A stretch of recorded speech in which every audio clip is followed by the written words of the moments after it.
am solo maintenant par rapport ak suñu thématique bi tey dafa coïncider effectivement ak fi ngeen jeexale waxtaan bi ngeen doon def.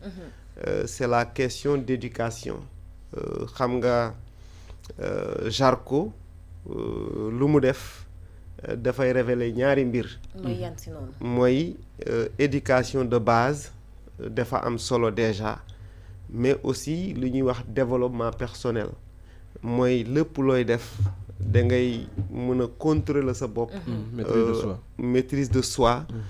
Mais aussi am un mindset bi nga xam ne daf lay permettre situation boo mënta nekk da nga koy mën a gérer. nga mën a développer aussi lu ñuy wax l'intelligence émotionnelle te bu ñu waxee intelligence émotionnelle aspect développement personnel la. nga xam ne selon les situations da ngay xam yan comportement nga war a adopter pour nga mën a adapté wu bépp situation bi nga xam ne moom nga nekk.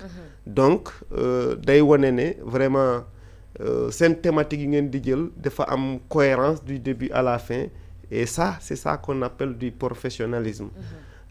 Donc bu ma ñëwaatee si effectivement peut-être sama présentation maa ngi tudd Moussa Ka ma nekk psychologue conseiller de profession ma nekk aussi coach en développement personnel et professionnel et prise de parole en public. may yëngatu aussi si wàllu politique mais tey du ma fi wax si sama casquette politique dama am sama mouvement bi nga xam ne mu ngi tudd Agir ensemble pour l'émergence rurale. Pouvoir ou opposition mun naa wax ne maa ngi opposition parce que je ne suis pas du pouvoir mais dans ma perception de la politique pouvoir ak opposition du loolu moo am solo. lu am solo mooy yow en tant qu'acteur politique ban action ak ban proposition ngay def ak ban offre ngay def aux populations sénégalaises. Donc loolu moo ci gën a am solo ñun suñu mouvement effectivement suñu vision bi nga xam ne moom lañ am ci politique mooy ñu mun a def des actions de développement en faveur des populations. Et ci vision boobu ñun lu ñu gën a soxal mooy les populations yi nga xam ne c'est des populations défavorisées. Parce que développement buy am ça doit commencer par la base.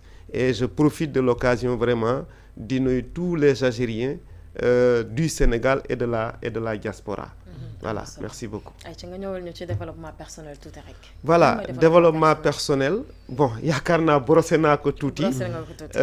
Quand on dit développement personnel c'est en tout cas un ensemble d'actions et de pratiques yi nga xam ne dañuy indi nit ki mu jóge ci situation bi nga xam ne du point de vue professionnel du point de vue personnel bi nga xam ne c'est défavorable c'est pas confortable mu mun a demal boppam avec de l'engagement avec de la motivation pour mu dem à une situation n'est-ce pas meilleure. Aussi bien du point de vue de la qualité de sa vie de son développement par exemple professionnel ba nga xam ne dana mën a non seulement maîtriser boppam mais dana mën a fixer ay objectifs aussi pour mën a réussir sa vie. Parce que la finalité de la vie c'est de vivre bien et de vivre mieux en permanence. Maintenant vivre bien moom la ñëpp bëgg mais nan lañ koy defee loolu mooy wax ji si développement personnel nag ñu koy def souvent dañ leen di waxee des coachs ñi nga xam ne dañoo nekk dans des situations difficiles dans des situations complexes seen rôle mooy di leen accompagner di leen coacher di leen en tout cas motiver pour ñu mun a am ce qu'on appelle qualité de vie. Maintenant qualité de vie boobu dafa am ay pratiques yu bari yoo xam ne yow nit ki da nga ko war a def pour nga mun a am qualité de vie. moo tax bu ñu waxee développement personnel dafa maintenant am ay aspects yi nga xam ne nit ki yooyu nga war a mën a développer dañuy wax développer d'abord la connaissance de soi. Nit avant tout da nga war a mën a xam sa bopp. xam sa bopp lan nga war a xam ci sa bopp mooy da nga war a xam li ñuy wax ses forces et ses faiblesses. parce que bu dee da nga am foo jëm loo bëgg a doon ak foo bëgg a yegg dafay laaj d'abord yow nga xam ci sa bopp lan nga mën ak lan nga mënul lan mooy say jafe-jafe. loolu nag mooy indi connaissance de soi. maintenant avec des techniques avec des pratiques nit ki mun na effectivement développer la connaissance de soi nga mun a xam sa bopp effectivement pour nga mun a en tout cas am yóbbal bi nga par rapport ak fi nga jëm parce que ku xamul boppam xamul fu mu jëm. ku bëgg a xam foo jëm te xamoo sa bopp mun na am doo yegg. beneen aspect bi nga xam ne dafa am solo ci développement personnel mooy par exemple la confiance en soi. la confiance en soi mooy nga gëm sa bopp mais aussi nga wóolu sa bopp. parce que am na ñu bari ñoo xam ne peut-être am nañu lu ñuy wax potentiel. di rappeler si connaissance de soi am na la connaissance de son potentiel mais potentiel boobu tamit da nga ko war a développer parce que nag kenn matalewul lépp. mais ku ci nekk rek am na foo xam ne yow foofu nga mënee foofu nga aayee mais loolu da nga ko war a xam mais am na ñoo xam ne xam nañu fu ñu aayee xam nañu fu ñu mënee mais lu leen jafe le plus souvent mooy effectivement lu ñuy wax la confiance en soi ñu bari am nañu un potentiel énorme mais potentiel bi ma am est-ce que wóolu naa sama bopp suffisamment ba nga xam ne damay mun a demal sama bopp sûrement Zarko démb bu mu naree daje ak waa ji toll na moment boo xam ne peut-être dafa perte confiance perte na confiance bëggul perte combat bi peut-être mu dugal ci leneen donc souvent manque de confiance boobu mun na nekk ne loolu moo waral effectivement mu jël décision boobu maintenant manque de confiance ok mais dafa am leneen li nga xam ne man amoon information bi fi laa ko déggee mais je fais une analyse très succincte justement du pourquoi xam nga dañuy wax souvent nit ku nekk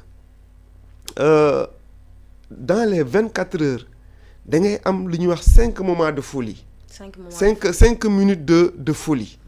maintenant bu dee ces 5 minutes de folie yi nga xam ne fekk na la ci pression fekk na la ci moment de manque de confiance d'incertitude mun na tax nga def acte boo xam ne après da nga koy rëccu.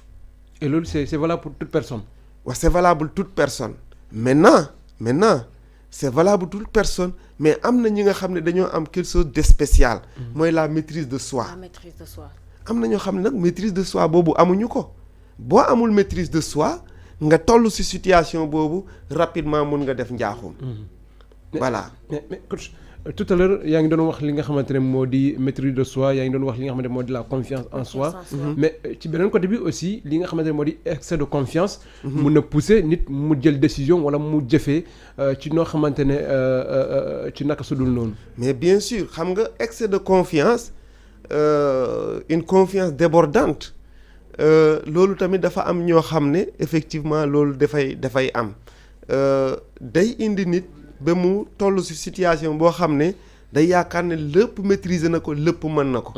alors que souvent am na ñu bari aussi loolu daf leen di lor. excès de confiance boobu tamit baaxul donc confiance en soi c'est une confiance en soi par rapport à son potentiel et par rapport à ses capacités. mais excès de confiance loolu tamit beneen dimension la boo xam ne. lu koy indi c'est une surestime de soi mooy nit ki yow xamuloo sa bopp bu baax. da ngay foog ne yaa ëpp ñëpp yow yaa gën ñëpp yow yaa mun ñëpp.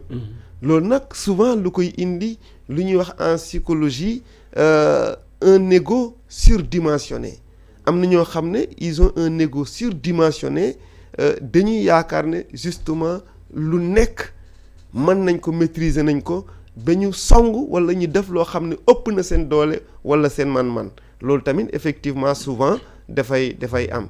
parce que si wàllu estime de soi dafa am mésestime de soi koo xam ne moom gëmul boppam koo xam ne moom yaakaar na ne nit ñi ñëpp ñoo ko gën ñoo ko mën ñoo